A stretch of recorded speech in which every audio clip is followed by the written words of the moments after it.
You will never tame the mind by force. You must invite it to stillness, like a wild bird to your open palm. There was once a seeker, a figure cloaked in potential and burdened by noise. His name is not important. What matters is that he is you and he is me. Let's call him Gohan, the archetype of all who strive and stumble. Gohan wants more from life. He dreams of becoming stronger, more focused, more fulfilled. He sees visions of a body in peak form, of meaningful work, of deep and balanced relationships. These aren't illusions. These are real desires, born from his inner truth. And yet, he cannot act. Every time he reaches for his goals, something invisible pulls him back. It's not laziness. Gohan listens to motivational podcasts. He reads books. He writes plans. But when the moment comes to take action, his fingers scroll social media. His mind drifts. He tidies things that don't need tidying. He looks busy, but achieves nothing. And worst of all, he knows what's happening. He can feel the resistance, the delay, the lie, and still he obeys it. This is not Gohan's curse alone. It is ours, the mind that runs from discomfort. Eastern wisdom tells us that the human mind is like a wild monkey, jumping from branch to branch, from thought to thought, never still, always afraid of what it cannot control. The Buddha once warned, your worst enemy cannot harm you as much as your own unguarded thoughts. Gohan has met this enemy. It's not out there. It lives inside his own skull. It whispers, don't start. It's too hard. Do it later. You're not ready. It's not trying to destroy him. It's trying to protect him from failure, from pain, from change. But in doing so, it traps him in a padded cage. The first teaching of the Lotus Method, awareness. In the East, monks didn't conquer the mind through violence. They didn't shame it. They studied it, sat with it, observed it like clouds passing over the sky. And what they discovered changed everything. The mind is not your enemy. It is your protector, but it has forgotten how to serve you. So the first step of the Lotus Method is not force, it is awareness. When Gohan notices his mind's patterns, its urges to avoid discomfort, its loops of thought, its preference for pleasure, he begins to understand something vital. He is not the voice inside his head. He is the one who is listening. That moment of watching rather than reacting is the crack in the armor, the seed of transformation. You cannot change what you refuse to see. Awareness is not passive, it is the start of liberation. Now, when Gohan feels the pull to avoid, he notices. He watches it arise. He doesn't obey it blindly. He no longer says, I am distracted. He says, distraction is visiting me. There's a distance now between impulse and action. This distance is power. It's in that space that the lotus grows. And like the lotus, which blooms only from the depths of muddy water, Gohan realizes something profound. His resistance is not the enemy. It is the soil from which his strength will rise. The cycle of avoidance ends with stillness. Before Gohan knew better, he tried to beat distraction with noise. More caffeine, more books, more content. But the monks say, you cannot extinguish fire with fire. So he stops, he breathes, and he simply observes. He doesn't try to fix himself, he simply sees himself. And for the first time, he feels still. He is still scattered, still unfocused, but he's no longer unconscious. That is the beginning. That is the first petal of the Lotus Method. Awareness of the mind without judgment. Now that Gohan understands the nature of his own resistance, he begins to seek a new way forward. He used to think the answer was force, gritting his teeth, pushing harder, shaming himself into action. But none of it worked. The more he fought his own mind, the more exhausted he became. He begins to wonder, what if he didn't need to fight at all? Discovering Wu Wei, a way of effortless effort.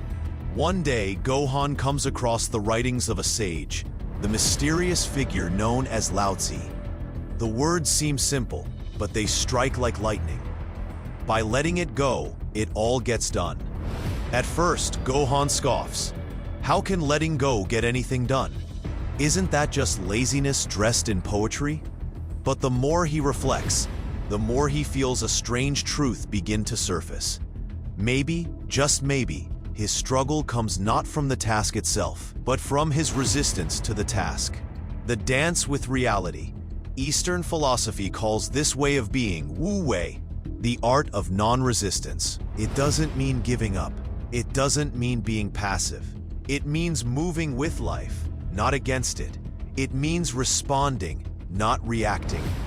Like a river flowing around rocks, like a tree bending in the wind. Gohan begins to see that much of his pain has come from trying to control everything. His timeline, his results, his emotions. And control, as it turns out, is a heavy burden. So he begins a new practice. When a task feels hard, instead of tensing up, he exhales. Instead of saying, "I have to," he says, "Let me see what happens," replacing force with flow. The next time Gohan sits down to work, he doesn't bring a warhammer. He brings his breath. He doesn't command himself to focus now. He invites his attention like a curious guest. He doesn't dread the discomfort. He watches it arise and allows it to pass through. And miraculously, he begins to make progress. Not because he pushed harder, but because he pushed less. Tasks that once felt heavy now feel lighter. They still require energy, but not struggle. There's no mental scream, no inner whip, just quiet, steady movement. Gohan is starting to understand the second teaching of the Lotus Method. Flow is found not by force, but by surrendering to rhythm.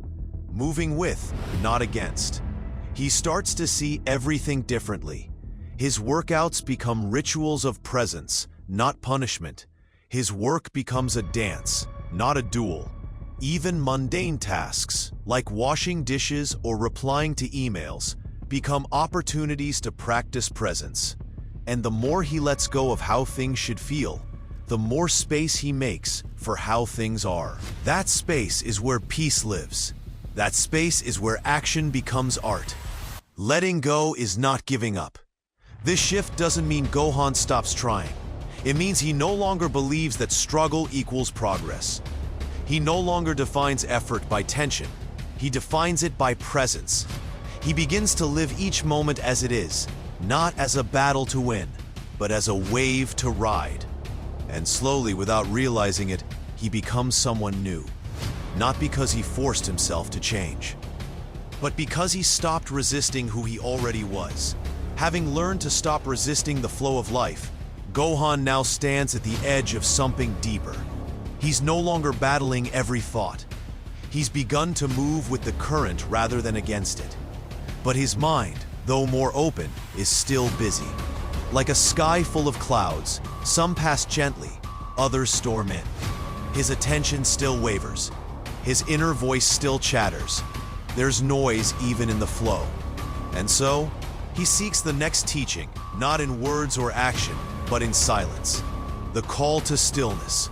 Gohan encounters the concept of Zazen, the Zen art of seated meditation. Just sitting, doing nothing, thinking nothing, wanting nothing. At first, it feels impossible. His legs ache, his back itches, his thoughts explode in every direction. He feels foolish. Why sit still when he could be doing something? But a phrase from the Zen master Dogen echoes in his mind. If you cannot find the truth right where you are, where else do you expect to find it? And so he sits, again and again and again, not to achieve anything, but to witness the storm before the quiet. In the first days of his practice, Gohan's mind rebels. Thoughts race in loops, memories surface, doubts scream. He becomes painfully aware of everything he's been avoiding. Every impulse, every fear, but he doesn't run, he breathes. He allows the chaos to be seen, not silenced. And slowly, like a stirred lake settling into stillness, his thoughts begin to quiet. The silence that follows isn't empty. It's full of clarity, full of subtle truths he had never heard before. Because the truth doesn't always shout. Sometimes it whispers. Where growth begins.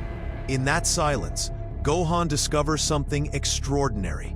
All the clarity he had been chasing in books, podcasts, and productivity hacks was already within him. It had just been drowned out by noise. Now, in the stillness, his deepest insights arise. Not in the form of answers, but in the form of awareness. He sees his own patterns. He sees his own needs. He sees that the mud he had been trying to escape was the very nutrient his roots needed. Like the lotus flower, which grows in muddy water and yet blooms in perfect purity, Gohan sees his struggle not as a barrier, but as the source of his strength. Observation becomes power. Now, when discomfort arises, Gohan no longer reacts. He observes. When distractions call, he no longer rushes to silence them. He notices. When doubt creeps in, he does not fight. He listens. This is not passivity. This is mastery. He has begun to watch his own mind, not as an enemy, but as an old friend with bad habits. This is the third teaching of the Lotus Method. Only in stillness do we hear the wisdom we already carry, the calm between thoughts. Each day, Gohan returns to his seat, and each day, he rediscovers that the most powerful shift happens not when he does more, but when he lets go of needing to do. The stillness is no longer something he fears. It becomes his sanctuary. A place where the noise of the world fades. A place where the false self falls away.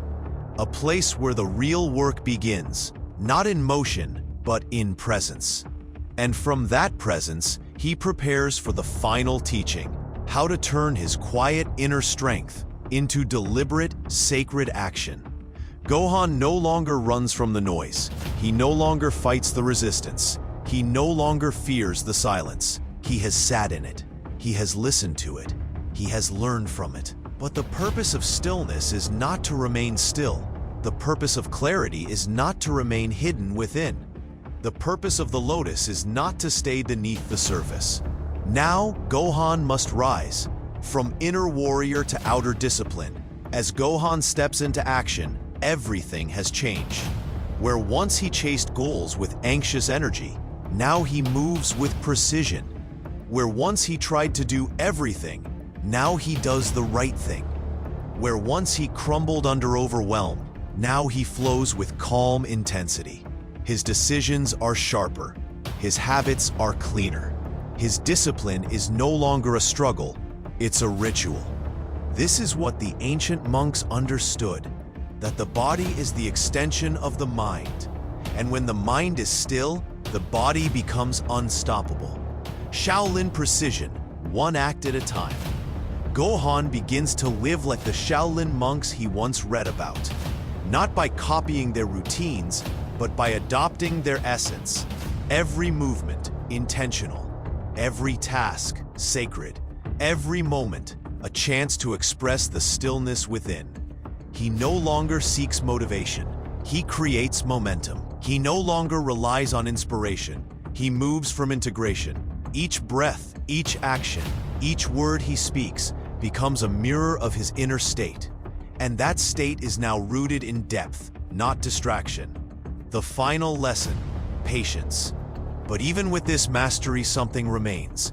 Time. Gohan notices his mind growing impatient again. He's changed so much, so why isn't everything perfect yet? That's when the final lesson of the lotus returns. The lotus does not rush. The lotus blooms only when it's ready. And even then, only for those who wait. Nature does not hurry, yet everything is accomplished. Lao Tzu. Gohan finally understands that he cannot force life to meet his timeline. He can only show up, fully present, again and again. Growth is not loud. Success is not immediate. Transformation is not linear. The Lotus awakens. So, Gohan continues. He meditates. He acts with intention. He honors the process. Not because he needs to reach a destination, but because the path itself has become sacred. He is no longer the scattered version of himself. He is a being rooted in stillness, flowing in action, blooming in patience. And now, he walks the world as a silent warrior of focus and presence. Your turn. You might still be resisting. You might still be searching. You might still be stuck in the noise. But there's a path through it. And it begins, like every lotus, by going inward. Sit, breathe, observe, act, wait. And when it's time, you'll bloom too.